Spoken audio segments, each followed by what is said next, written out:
আফগানিস্তানের কথা ভাবলেই আমাদের মাথায় কি আসে? সাধারণত যুদ্ধ, সংঘাত, অস্থিরতা এই সব ছবি তো, তাই না?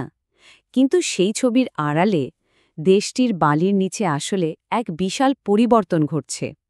আজ আমরা কথা বলবো এমন এক বিশাল ইঞ্জিনিয়ারিং প্রজেক্ট নিয়ে, যা শুধু আফগানিস্তান নয়, পুরো মধ্য এশিয়ার ভবিষ্যৎকেই হয়তো নতুন করে লিখে দেবে। আফগানিস্তানের গল্পটা এখন আর শুধু গোলাবারুদের না, এখন গল্পটা জলের। দেশটির ভবিষ্যৎ এখন আর যুদ্ধক্ষেত্রে নয়, বরং নদীর তীরে লেখা হচ্ছে। এটা যেন সংঘাত থেকে সম্পদে উত্তরণের এক নতুন অধ্যায়।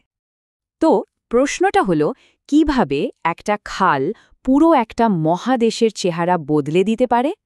চলুন এই খালটা ঠিক কোন দিকে বইছে আর এর সুদূরপ্রসারী প্রভাবটাই বা কী হতে পারে সেটা একটু তলিয়ে দেখা যাক। তাহলে চলুন প্রথমে জেনে নিই এই বিশাল মহাপরিকল্পনা, এই কোষটেপা খালের পেছনে আসল গল্পটা কি। আসলে এই খালের স্বপ্নটা কিন্তু একদম নতুন কিছু না। স্লাইডে যেমনটা দেখা যাচ্ছে, এর পরিকল্পনা তো সেই ১৯৭০-এর দশকে শুরু হয়েছিল। কিন্তু তারপর সোভিয়েত আগ্রাসন আর কয়েক দশক ধরে চলা যুদ্ধের কারণে সেই স্বপ্নটা কাগজেই আটকে ছিল। ২০২১ সালে তালেবান ক্ষমতায় ফিরে এসে সেই পুরনো পরিকল্পনাকে অবিশ্বাস্য গতিতে বাস্তবে রূপ দিচ্ছে। মানে সহজ কথায় বলতে গেলে, কোষ টেপা খালটা হল মানুষের হাতে তৈরি একটা নদী। এর একটাই লক্ষ্য, আমুদারিয়ার মূল্যবান জলকে আফগানিস্তানের শুকনো উত্তরাঞ্চলে নিয়ে যাওয়া আর মরুভূমিকে একেবারে সবুজ ফসলের মাঠে পরিণত করা। একবার ভেবে দেখুন, ২৮৫ কিলোমিটার লম্বা একটা খাল। মানে এই সংখ্যাটাই কিন্তু এই প্রজেক্টের বিশালতা বোঝানোর জন্য যথেষ্ট। এটা এক কথায় একটা ইঞ্জিনিয়ারিং জায়েন্ট। আর এর লক্ষ্য কি জানেন? প্রায় ৫.৫ লক্ষ হেক্টর মরুভূমিকে উর্বর চাষের জমিতে বদলে ফেলা। মানে যেখানে একসময় শুধু বালি উঠত, সেখানে এখন গমের সোনালি শীষ দুলবে। ব্যাপারটা ভাবা যায়? তালেবান সরকারের প্ল্যানটা কিন্তু একদম পরিষ্কার। ১. সেচের মাধ্যমে শুকনো জমিতে জল পৌঁছানো। ২. সেখানে গম, তুলার মতো ফসল ফলিয়ে কৃষিতে একটা বিপ্লব আনা। ৩.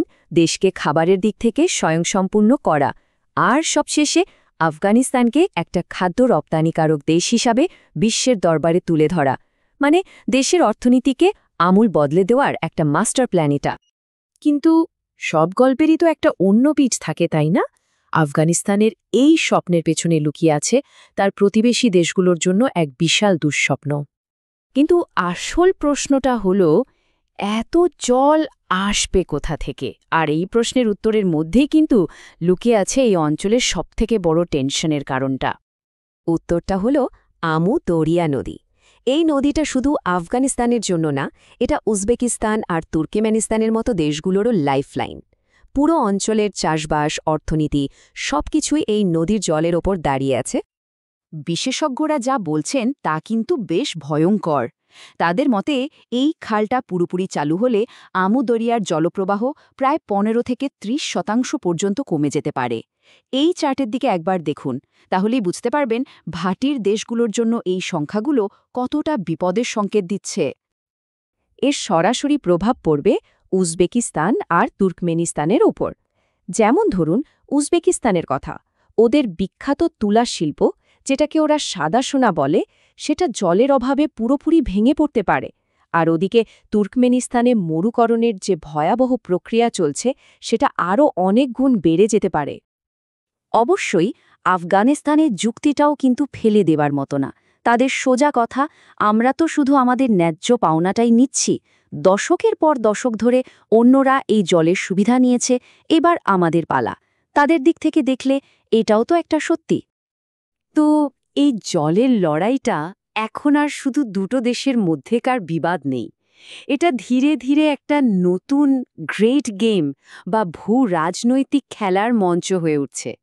আর এই খেলায় এখন বিশ্বের বড় বড় শক্তিগুলো নিজেদের ঘুঁটি সাজাচ্ছে। এই টেবিলটা দেখুন, তাহলেই ব্যাপারটা পরিষ্কার হবে। একদিকে রাশিয়া চাইছে তার প্রভাব বলয় স্থিতিশীলতা বজায় রাখতে, তাই তারা বেশ সতর্ক। অন্যদিকে চীন এখানে দেখছে বিশাল এক অর্থনৈতিক সুযোগ, তাদের বেল্ট অ্যান্ড রোড উদ্যোগের একটা অংশ হতে পারে এটা। আর আমেরিকা, তারা উদ্বিগ্ন এই অঞ্চলের স্থিতিশীলতা, মানবিক সংকট আর জলবায়ু পরিবর্তন নিয়ে। তাহলে এখন সবচেয়ে বড় প্রশ্নটা হলো, এই বিশাল সব প্রকল্প আফগানিস্তানকে আখির কোন দিকে নিয়ে যাবে? এটা কি তাদের উন্নয়নের একটা নতুন দিগন্ত খুলে দেবে, নাকি ডেকে আনবে ভয়াবহ কোনো বিপর্যয়? আর দেখুন, কোষটেপা খাল কিন্তু একা নয়। তালেবান সরকার ট্যাপি গ্যাস পাইপলাইন, কাবুল নিউ সিটির মতো আরও অনেক বড় বড় প্রজেক্টে হাত দিয়েছে। আর এসব প্রজেক্টে চীন এবং কাতারের মতো দেশগুলো বিনিয়োগ করতেও আগ্রহ দেখাচ্ছে। মানে বোঝাই যাচ্ছে তারা দেশকে নতুন করে গড়ে তোলার জন্য কতটা সিরিয়াস। সুতরাং আফগানিস্তানের সামনে এখন দুটো রাস্তা খোলা। একটা হলো সাফল্যের রাস্তা। যদি এই প্রকল্পগুলো সফল হয়, তবে দেশটা অর্থনৈতিকভাবে ঘুরে দাঁড়াবে, খাদ্যের স্বয়ংসম্পূর্ণ হবে আর এই অঞ্চলের এক নতুন শক্তি হিসেবে উঠে আসবে। আর অন্য রাস্তাটা হলো ব্যস্ততার। যদি কিছু ভুল হয়, তবে অপেক্ষা করছে ভয়াবহ পরিবেশ বিপর্যয়, প্রতিবেশীদের সাথে জল নিয়ে যুদ্ধ, আর আবার সেই পুরনো দারিদ্র্য আর একঘরে হয়ে থাকার জীবন। শেষ পর্যন্ত প্রশ্নটা কিন্তু থেকেই যাচ্ছে, কোষটেপা খাল কি আফগানিস্তানের জন্য সত্যিই উন্নয়নের এক নতুন ভোর নিয়ে আসছে, নাকি এটা আসলে রাজনৈতিক ক্ষমতার এক নতুন খেলা? যে দেশের পরিচয় এতদিন ছিল যুদ্ধ, তার নতুন পরিচয় কি তবে জল হতে চলেছে? উত্তরটা হয়তো সময় বলে দেবে, আর সেটা লুকিয়ে আছে ওই বহমান আমু দরিয়ার স্রোতের মধ্যেই।